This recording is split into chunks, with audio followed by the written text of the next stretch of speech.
Hello everyone, welcome to Uranium Guruji. आज हम लोग 9 अगस्त से बनने वाले सारे करंट अफेयर को कवर करेंगे जो भी इम्पोर्टेंट हैं। अगर इसका पीडीएफ चाहिए तो आप इस नंबर पर व्हाट्सअप कर सकते हैं या फिर डिस्क्रिप्शन में लिंक दिया है, टेलीग्राम चैनल भी ज्वाइन कर सकते हैं। चलिए स्टार्ट करते हैं आज का वीडियो। पहला क्वेश्चन है कि हाल ही में रिम पैक 2024 में किस जहाज ने नौसेना गन फायर सहायता प्रतियोगिता या रेडियो ट्रॉफी जीता है? तो इसको जीता है भारत का INS शिवालिक ने। इसमें होता क्या है, तो रिम पैक एक्सरसाइज होता है, इसमें कई सारे देश पार्टिसिपेट करते हैं। तो यहाँ पर एक प्रतियोगिता होती है जिसमें इस बार INS शिवालिक ने भी भाग लिया था। तो कुछ वहाँ पर डिस्टेंस तय किया जाता है कि कौन पहले पहुँच जाएगा। तो INS शिवालिक जो था वो पहले पहुँच गया था यहाँ पर, इसलिए इसको विजेता करार दिया गया। हाल ही में किस भारतीय को साउथ अफ्रीका 20 लीग का एम्बेसडर यानी दूत नियुक्त किया गया है? तो दिनेश कार्तिक को। हाल ही में सभी फसलों को MSP दायरे में लाने की घोषणा किसने किया है? तो इसको किया है हरियाणा गवर्नमेंट ने। MSP क्या होता है? तो मिनिमम सेल प्राइस होता है। ये सेल प्राइस यानी बेचने वाला मूल्य हो गई है। मान लिया अगर हमें क्या बेचना है, गेहूं, तो अगर 18 रुपया इसका MSP है तो किसान अगर बेचेंगे गेहूं तो मिनिमम आप उसको 18 रुपये से नीचे नहीं ले सकते हैं। 18 रुपये या उससे ज़्यादा ही आपको पे करने पड़ेंगे। मतलब कहने का 18 रुपये से नीचे वो नहीं बेचेंगे, इसे बोलते हैं MSP। पहले बिम्स्टेक बिजनेस शिखर सम्मेलन का आयोजन अभी हाल ही में कहाँ पर किया गया है? तो इसका आयोजन हुआ है इंडिया में। इंडिया में पूछे कहाँ पर, तो नई दिल्ली में। पहली बिम्स्टेक व्यापार शिखर की बैठक कहाँ पर हुई? नई दिल्ली में।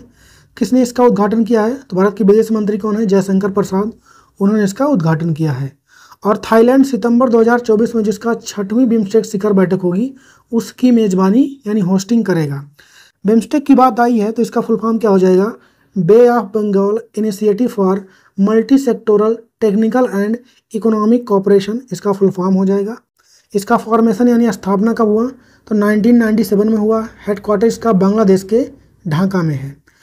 प्रेसिडेंट कौन है वर्तमान में? तो इंद्रमणि पांडे हैं इसके। और इसमें कौन कौन से देश शामिल हैं? तो भूटान हो गया, बांग्लादेश, इंडिया, म्यांमार, नेपाल, श्रीलंका और थाईलैंड, तो ये देश इसमें शामिल हैं।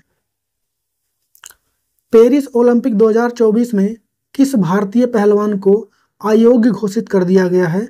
तो विनेश फोगाट को कर दिया गया है। क्यों कर दिया गया? बताया गया है इनका वेट जो है 100 ग्राम अधिक था। 50 kg कैटेगरी में ये खेलती हैं, तो इनका वेट कितना हो गया? 50 kg और 100 ग्राम हो गया था, इसलिए इनको डिस्क्वालीफाई कर दिया गया है।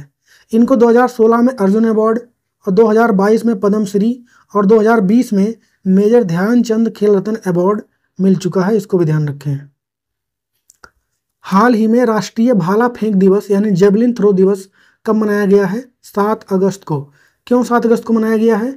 क्योंकि 2021 में जो टोक्यो में ओलंपिक हुआ था उसमें 7 अगस्त को भारत के नीरज चोपड़ा ने गोल्ड मेडल जीता था, इसलिए उनके सम्मान में 7 अगस्त को हम लोग राष्ट्रीय भाला फेंक दिवस मनाते हैं।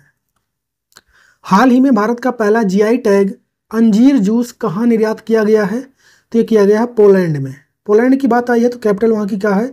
वर्साव वहाँ की कैपिटल है। करेंसी वहाँ की पोलैंडियन जलोटी है और वर्तमान में प्राइम मिनिस्टर हैं डोनाल्ड टस्क। हाल ही में SBI का नया अध्यक्ष किसे नियुक्त किया गया है? तो CS शेट्टी को किया गया है। SBI यानी स्टेट बैंक ऑफ इंडिया। हाल ही में किस देश ने स्टार लिंक का मुकाबला करने के लिए पहला उपग्रह समूह नेटवर्क लॉन्च किया है? तो ऐसा किया है चाइना ने। स्टार लिंक प्रोग्राम किसका था? तो नासा का था। इसके काउंटर में चाइना ने यह लॉन्च किया है। चाइना की बात आई है तो इसकी कैपिटल क्या हो जाएगी? बीजिंग। और चाइना की बात करेंगे उसमें प्रेसिडेंट वर्तमान कौन है? तो वह है शी जिनपिंग। चीन ने विश्व की पहली carbon fibre high speed train का अनावरण अभी हाल ही में किया था। और चांद के अंधेरे हिस्से से मिट्टी लाने वाला पहला देश कौन बना है? ये भी चीन।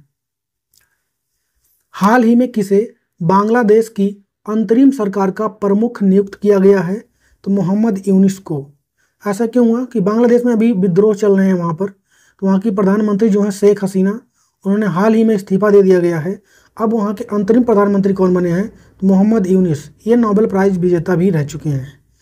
बात करेंगे डॉक्टर प्रिंसन जॉर्ज जो कि ICAR CMFRI के भी हाल ही में निदेशक नियुक्त किए गए थे। शुभांशु शुक्ला ISS के लिए प्राइम एस्ट्रोनॉट चुने गए अभी। और यूपीएससी की नई चेयरमैन कौन बनी है? तो प्रीति सूदन बनी है अभी हाल ही में, इसको भी ध्यान रखें। हाल ही में भारत और किस देश के बीच उदार शक्ति अभ्यास 2024 का आयोजन किया गया है? तो भारत और ये किसके बीच में किया जाता है? मलेशिया के बीच में। उदार शक्ति एक्सरसाइज 2024 वाला एयर डिफेंस एक्सरसाइज है ये, जो कि 5 से लेकर के 9 अगस्त तक इसका आयोजन होगा। इंडिया और मलेशिया के बीच में होगा ये। कहाँ पर? तो कुंतान, जो कि मलेशिया में स्थित है, वहाँ पर। हम मलेशिया के साथ और कौन सा युद्धाभ्यास करते हैं? तो हरिमऊ शक्ति और समुद्र लक्ष्मण अभ्यास उसके साथ करते हैं। और आज का क्वेश्चन है कि हाल ही में राष्ट्रपति द्रौपदी मुर्मू किस देश के सर्वोच्च सम्मान companion of the order of Fiji से इनको सम्मानित किया गया है? इसका जवाब छापिए आप लोग कमेंट में। वीडियो कैसा लगा इसको आप कमेंट में बताइए, लाइक कीजिए, दोस्तों तक इसको शेयर कीजिए। मिलेंगे अगले वीडियो में, तब तक के लिए जय हिंद।